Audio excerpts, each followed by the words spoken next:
শিক্ষকতা পেশা মিলিত প্রচেষ্টার দীপ্তি এই প্রতিপাদ্যকে সামনে রেখে বিশ্ব শিক্ষক দিবস উপলক্ষে সিরাজগঞ্জের বেলকুচিতে বর্ণাঢ্য র্যালি আলোচনা সভা অনুষ্ঠিত হয়েছে।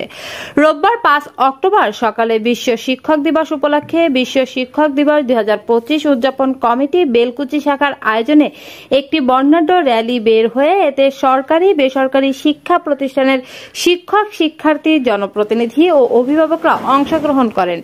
বর্ণাঢ্য র্যালিটি উপজেলার প্রধান সড়ক প্রদক্ষিণ শেষে উপজেলা অডিটোরিয়ামে এসে আলোচনা সভা অনুষ্ঠিত হয়। এই সময় উপজেলা মাধ্যমিক শিক্ষা অফিসার এস.এম. গোলাম রেজার সভাপতিত্বে প্রধান অতিথি হিসেবে উপস্থিত ছিলেন বেলকুচি সরকারি কলেজের অধ্যক্ষ মোহাম্মদ মোস্তাফিজুর রহমান। বিশেষ অতিথি হিসেবে উপস্থিত ছিলেন সহকারী প্রাথমিক শিক্ষা অফিসার রফিকুল ইসলাম, সোহাগপুর সরকারি এস.কে. পাইলট উচ্চ বিদ্যালয়ের প্রধান শিক্ষক এস.এম. শহীদুল রেজা, আলহাজ সিদ্দিক উচ্চ বিদ্যালয়ের প্রধান শিক্ষক মোহাম্মদ মেহেদি মাসুদ, রাজাপুর ডিগ্রি কলেজের অধ্যক্ষ মোহাম্মদ শাহিন বাদশা, ইলিয়াস কণা টেকনিক্যাল স্কুল অ্যান্ড কলেজের অধ্যক্ষ ইঞ্জিনিয়ার মোহাম্মদ কবির হোসেন।